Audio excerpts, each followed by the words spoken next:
All right, welcome to The Boost, conversations with people promoting mental health.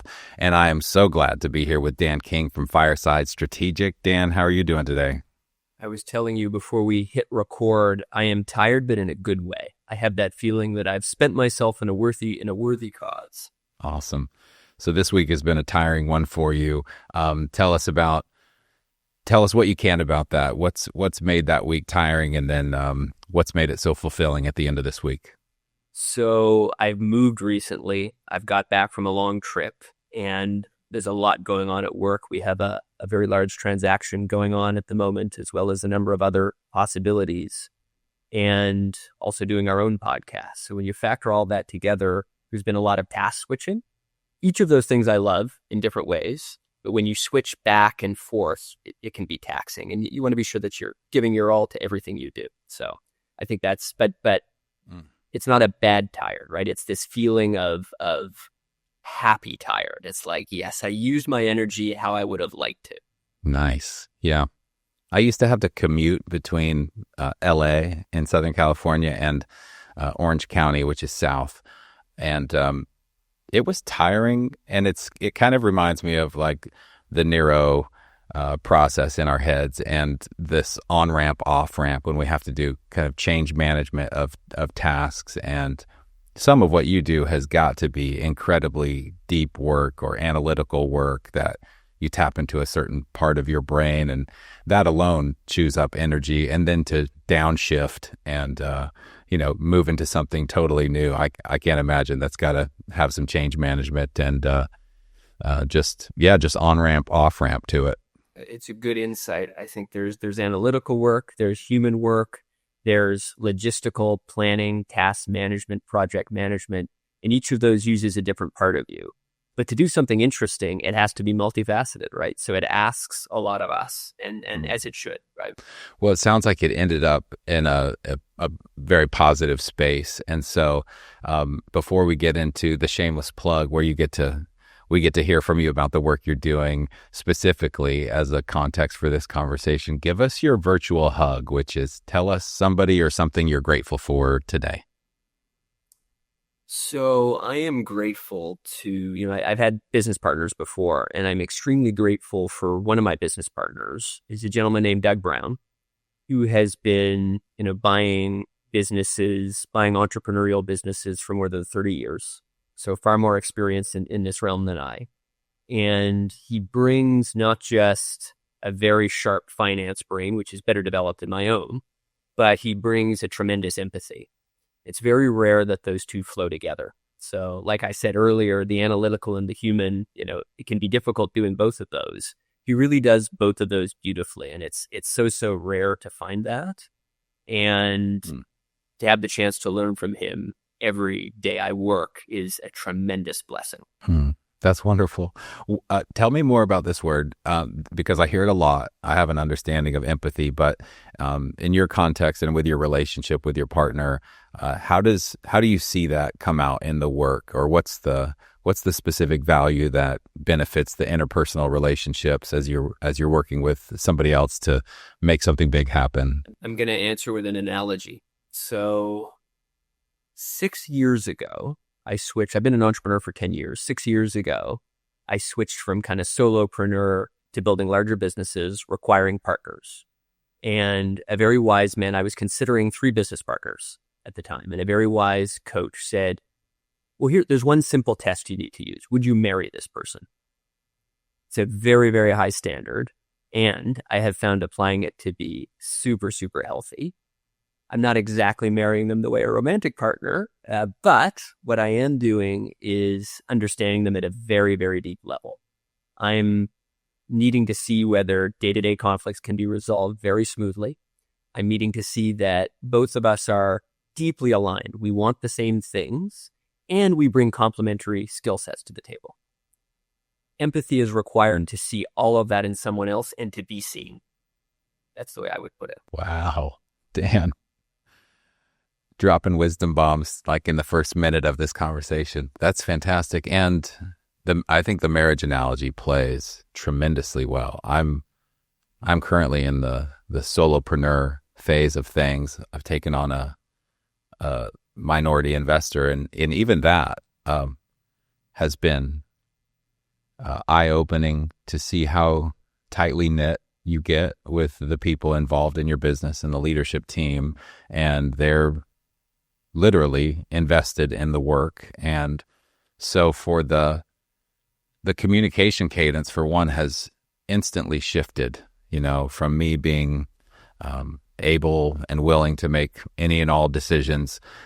I benefit from so much strategic advice and consultation. And on the other hand, now I'm beholden and yoked to, other people who are deeply invested in this work and how and it going well, and the struggles and the wins, all of it. Now there's other people in the room. It's a shift for me. It's a shift for anyone. As an investor, I can tell you, expectations come with money. It's just the nature of things, right? And so you absolutely need to ensure that alignment from the beginning, and it can change. So like a good marriage, there needs to be openness and there needs to be frequent updates. You may have alignment at the beginning, but you can lose it, right? So you need to keep ensuring, I think, that the most important thing is to keep ensuring that there's alignment and to be honest when there isn't, and to have a direct but kind conversation about how to improve things. This is one of those episodes I'm going to go back and listen to myself later, Dan.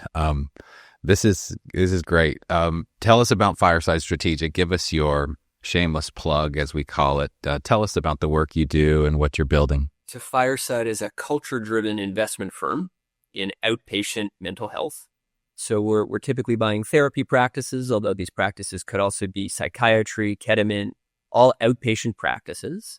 And we're looking to acquire 3 platforms in 3 different states. So 3 larger mental health practices, all in the outpatient realm.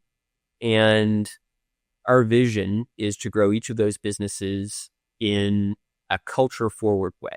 So we're for-profit investors, but we have a social impact mission to retain and attract clinicians to behavioral health. We just don't have enough. So we already have a shortage. And as a result of the pandemic and a lot of the burnout that has flowed from it, we have too many clinicians leaving. So, and when they leave, they don't just leave a practice, they may leave the mental health professions entirely. So our mission is to create practices where clinicians thrive on a human level and on a financial level. Too often in the mental health world, money gets badmouthed. But to me, there's a beautiful long-term place you can go where the human and the financial support each other. So we are for-profit investors with a very strong focus on culture. We don't have a mission to buy 10,000 practices across the country. We have a mission to buy just the right ones because our model is a partnership model. So when we buy what I call a platform, which is one larger mental health practice and estate, we're partners. We're buying a majority of the business, but not all of it. And we're typically leaving the founder or founders in place to run the day-to-day.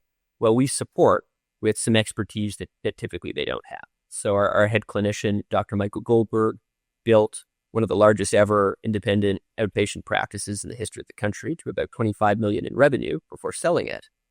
And he has exceptional expertise in negotiating with insurance companies and turning typically therapy practices into more comprehensive behavioral health practices by adding psychiatry, by adding ketamine, by adding psychological testing. We're strategic about what we add, but we're typically adding services so we can serve more patients and gain leverage in negotiations with insurers.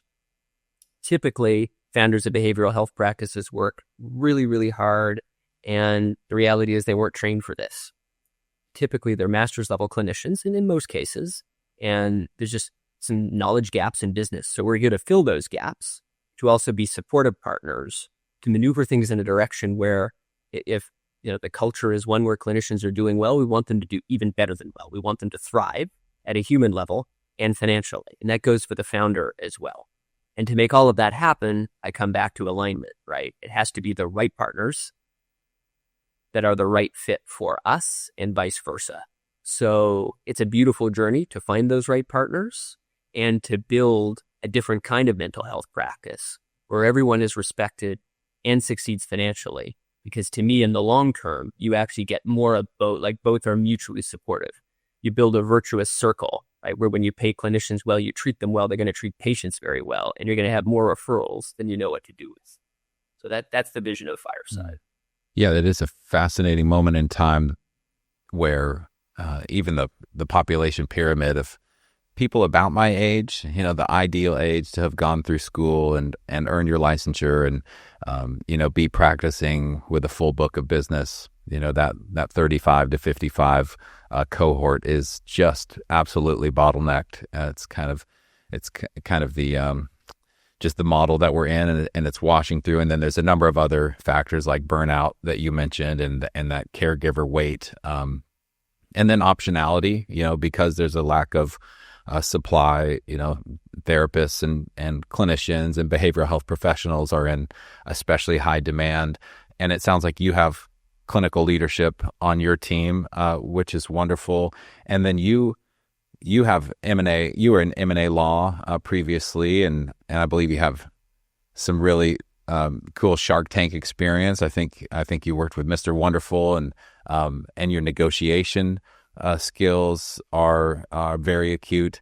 What led you to alignment? That's a fascinating word. What led you to this alignment and this work, or to align yourself with this work, rather? What is it about Fireside and the work you're doing? And I think you touched on it, but I'd love to hear a little bit more about how does this resonate with you so deeply? Sure.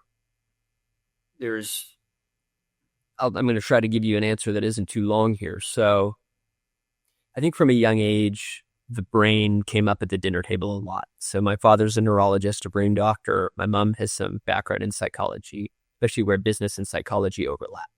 So I always cared about it. And in college, I had a series of formative experiences with, friends with some mental health issues who felt very misunderstood.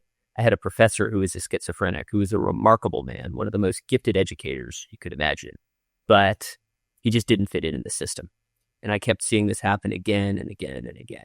And so I thought at one point, maybe I'll do something in this space. But it took me a while to get here, because in between that was law school and starting my career doing business acquisitions at a very, very large law firm, and knowing there's something about this culture that doesn't quite feel right. So early on, I went to work with Mr. Wonderful on a very, very small deal team in the early days of Shark Tank. And there's a very small team of us who were handling a lot of the legal and business aspects of the transactions from Shark Tank. And, we would invest in companies, and, they would do well at the beginning, because when a company goes on Shark Tank, they're exposed to a national audience. But that exposure brings new challenges. Growth brings new challenges, particularly when it comes to culture, because you got to hire a whole bunch of people very, very quickly. And most first-time founders and most people that pitch on Shark Tank are first-time founders. They didn't know the first thing about building a team, about culture. And neither did I or we at the time, our team. And so some of those experiences planted the seed that there's something interesting here. And law, I knew, was nice to have in the background, but it wasn't going to define my career. It wasn't going to be everything. And in some conversations with my mother, who is very skilled at the sort of HR psychometric world, right, of Myers-Briggs, of the Ocean test, and all that good stuff, I started to get fascinated by that. And so I left law and went back to school, studied organizational psychology, and trained as an executive coach. So I really wanted to explore that interest. And explored entrepreneurship at the same time, knowing that hierarchical setting of the law firm wasn't quite where I wanted to be. It felt natural to explore entrepreneurship. So I built a few different companies, failed at some, ultimately built and sold one, all in sort of this space of coaching and culture and leadership. And then it occurred to me, with a little blank space after selling a company, what do I want to do next? And the short version is, I thought about how I could combine all of these different experiences into something bigger. And so Fireside really is the fusion of that work in law, in investing in M&A, as well as organizational culture, right? But it does it within the mental health world, where I knew at some point I would end up, the world that just feels right. So that's really the genesis. So it started young, kind of the fascination and early exposure to the mind and how that works, and your dad was in that field as well, and then law school, and and your work has to be so relevant. I mean, I'm not a lawyer. No one has ever mistaken me for a lawyer. Yeah, thank God. Thank God. But I have friends who are close friends, including you. And one amazing thing about a lawyer for me is their ability, good lawyers, is to think all the way down the argument and all the way down the potential paths of the argument on both sides of the table. So it's like being able to play in-game chess when you're in the early game phases of the conversation. So as you've sat at the table, you're one of those people that has a fascinating introspection into both sides. So when it comes to, a practice coming to the table to maybe sell their practice, or, an executive wanting to sell their practice, and then on the buy side, what are some of the conceptions or misconceptions that you see on both sides when it comes to these two different parties getting together around these deals? What are some of the things that they may assume wrongly, or the baggage they bring to the table, or the perceived baggage that the other side is kind of like, what are you bringing that here for? It's a multifaceted question. Why don't I start with us? Let me start from the investor side and say that every industry is unique. It tends to have its own culture, and that can show up differently from company to company. But there are certain broad truths about this industry. And as an investor, assuming that I can operate in this industry like other industries is so often a mistake. And the way that I would put it is that in this industry, people matter more than anything else. They matter everywhere, but they matter even more here.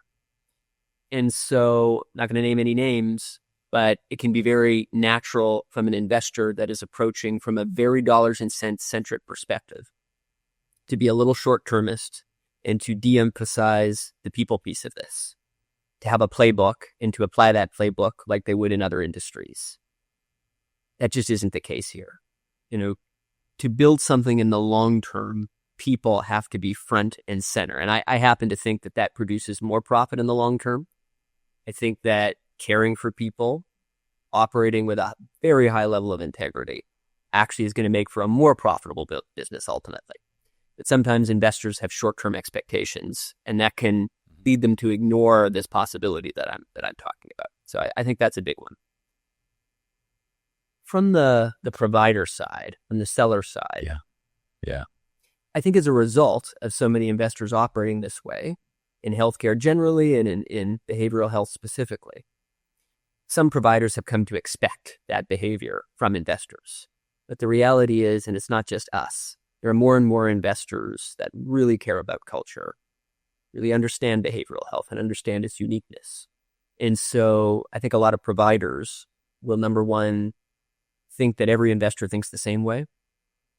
The reality is, if you meet with us, if you do due diligence on us, as you should, you get to know us, you'll see things are different, and we're not the only ones. The reality is, maybe not in my interest to say it, but there are more and more investors that not just care about culture, but understand the uniqueness of behavioral health. And I'll throw one other thought in. From a provider perspective, from a seller perspective, it's important to understand that there's all kinds of different reasons and reasons to transact with a company like ours. And there's all kinds of different types of transactions. So when we think about selling a business, especially if we don't know much about the world of buying and selling businesses, right? And most founders in mental health understandably don't. No one's taught them about it. They assume that the norm is, I'm going to sell 100% of my company and I'm going to be gone. But the reality is, it might be best for you to stay, but this time with the support of a partner that can help you grow your business. And then we call it a 2 bites at the apple approach, right? You get one exit at the beginning where you're able to take some chips off the table, so to speak. You're selling part of your company. You get to keep, if you built a relatively substantial company, you get to keep a substantial amount of cash to mitigate your own risk, but you retain equity in the company. And if the partnership succeeds, you can then sell the company a second time, ideally to a values-aligned second buyer, and then get a second exit, which could be considerably greater because the value of your company has built up And if your company is worth more, that second sale, right, is going to put considerably more dollars in your pocket. And so if you pick the right partner, that possibility is really exciting. And there could even be a third bite at the apple. I don't necessarily want to get into that and complicate things too much. But not all deals are created equal. Not all partners the same, but deals can be different. And this possibility of staying with your baby that you've spent so much time building and loving, but building into something new that might be a struggle to do on your own is a very real possibility. And fewer investors operate this way. And we're not the only ones, but fewer do. And so that's a second misconception that I'll clear up. Yeah, I remember when you were on, you were part of a panel at the Mental Health Marketing Conference, and one insight from that has to do with this, which was even the valuation and the multiples that you might get for your specific baby. I love that